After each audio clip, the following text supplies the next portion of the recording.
Aqui no átomo de escândio, eu fiz. Então, agora que a gente vai para a prática, eu fiz assim: ó, eu vou começar com ele. Ó. O átomo de escândio, então, toda a teoria que a gente aprendeu sobre os números quânticos, agora a gente vai fazer. A gente vai dizer os quatro números quânticos do elétron mais energético do escândio. Tá? Qual é a função, digamos assim, de a gente saber os números quânticos?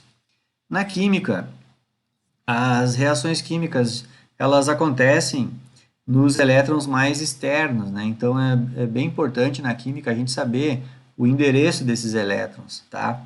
Os elétrons mais energéticos, os mais externos. Então é por isso que é importante a gente saber esse endereço, digamos assim, ou então saber exatamente onde é que está aquele elétron ali. Então é por isso que é importante estudar os números quânticos, tá? Então agora o que a gente vai fazer? A gente vai sempre dizer qual é a lógica de dizer o número quântico. A gente sempre diz o número quântico do elétron mais energético.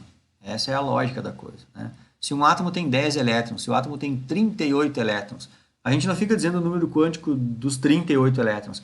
A gente coloca os 38 em ordem de energia e aí a gente fala o número quântico do último. Entenderam? Será que foi claro? É isso. Tá? A gente sempre diz o número quântico do elétron mais energético. Os outros que não eram os mais energéticos a gente não diz. A gente deixa quieto, não precisa dizer. Só fala do último. Então, como é que a gente faz a coisa? É bem fácil. Vamos lá. Se eu pedisse quais são os quatro números quânticos do elétron mais energético do escândio, né? Inclusive, eu até estou dizendo isso, mas a gente nem diz, né? Isso aí é um pleonasmo, né? Dizer assim, ó, pedir os números quânticos do elétron mais energético. Não precisa dizer.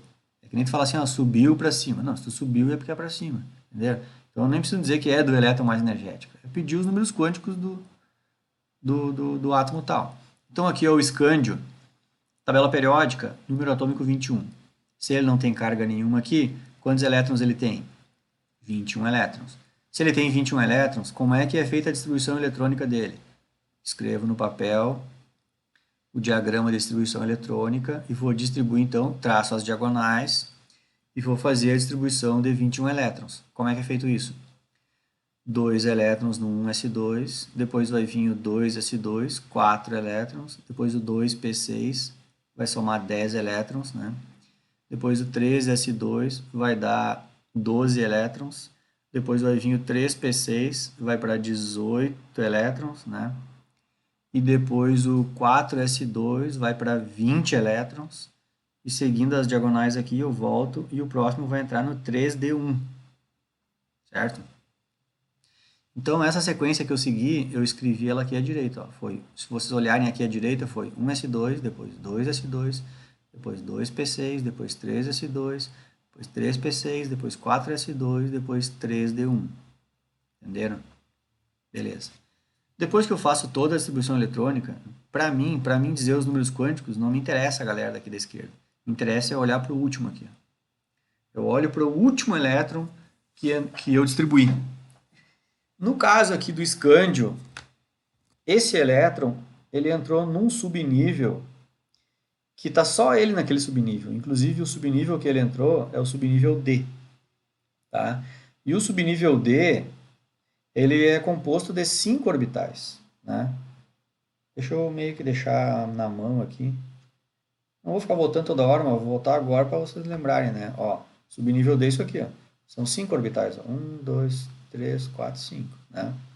Então, esse 1 elétron aqui, ele está entre aqueles 5 orbitais lá. Só que onde é que ele está? Então, pela regra de Rand, ele sempre vai entrar no primeiro orbital à esquerda aqui.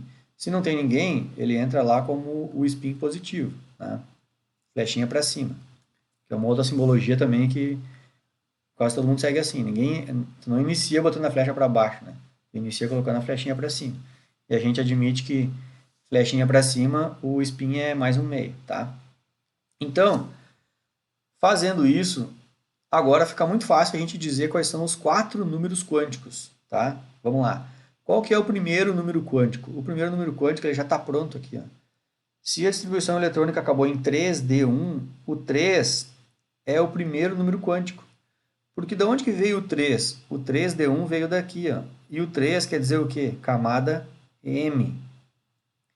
E a camada M era o número quântico 3, né? Lembra aqui, é o número quântico 1, 2, 3, 4, 5, 6, 7. Né? Então, a camada M é o número quântico 3. Então, aqui, mas já está pronto já para ti. Ó. É só olhar aqui, ó, 3. Então, o número quântico principal é 3. Por exemplo, ó, se eu faço a prova lá e pergunto para vocês, qual é o número quântico principal? Aí sempre tem um aluno que chega lá e diz, o número quântico principal é M. Cara, é número quântico. Mas não está escrito aqui, ó, letra quântica. Não, tá, não tem letra quântica. É número quântico. Número quântico, 3. Tá?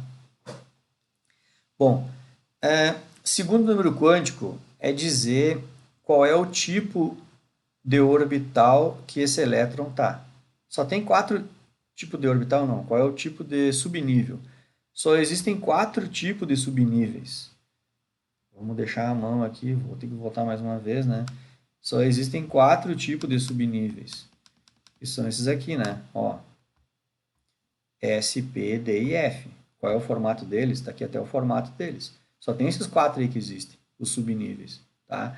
Então, esse segundo número quântico é só dizer para a gente qual é o subnível em que esse elétron está. Que tipo de subnível esse elétron está. Né? E aí o número quântico é isso. Ó. Quando ele está no subnível S, o número quântico é 0. Até já expliquei isso aqui aquela hora, não vou voltar de novo, né? Tem a ver com nó radial e tudo mais. Mas se tu perdeu a explicação, azar, decora então. Subnível S, o número quântico quer dizer 0. Se o subnível é do tipo P, o número quântico é 1, tá? E assim sucessivamente. O D é o 2 e o F é o 3, tá? E a explicação desses valores numéricos aí que parece louco, né? Por que o cara não começou no 1? Então tem a ver com os nó radial lá. Eu já expliquei em vídeos anteriores. Deixa eu voltar aqui para o meu exemplo lá, né? Que nós estávamos fazendo do Scandio, né? Então aqui, ó. Se esse elétron aqui está num subnível D, porque aqui a letra é D, então o que tu vai fazer? O D, o valor do número quântico do subnível D é o valor numérico 2. Então tu vai me dizer que o subnível secundário, que é o L, né? Tu vai me dizer que ele é igual a 2. Entenderam? Então, ó, primeiro número quântico, o N, que é o número quântico principal, tu já me disse aqui, o N é igual a 3. Tá? Segundo número quântico, o elétron está num subnível D. Então o segundo número quântico, o L é igual a 2, que se refere ao subnível D. Tá? Terceiro número quântico. O terceiro número quântico é dizer em qual dos orbitais dele está. Estou falando disso. Em qual desses 5 aqui ele está. Tá? E aí a gente aprendeu a fazer a distribuição eletrônica pela regra de Hund e viu que ele está nesse primeiro aqui. E esse primeiro aqui, a gente já viu, eu não vou voltar agora de novo, mas a gente já viu que ele é chamado dentro dos números quânticos por esse valor numérico com sinal. Tá? Na real, quer falar da orientação do orbital. Tá? Não interessa, vamos complicar muito demais aqui a coisa. Então é isso, que é o valor do número quântico é menos 2. O primeiro aqui é menos 2, no caso do orbital D. Então ele está nesse número quântico aqui, menos 2. Então o terceiro número quântico, chamado número quântico magnético, é menos 2, que diz para mim em qual orbital ele está. E agora, sabendo em qual orbital ele está, a questão é saber se nesse orbital ele está sozinho ou tem 2 lá. Como aqui ele está sozinho, a flechinha para cima, a gente diz que o spin dele é mais 1,5. É isso, tá? Tranquilo? Bom, tá. Então, já que eu expliquei desse jeito, acho que eu vou parar esse vídeo aqui agora e vou seguir no próximo.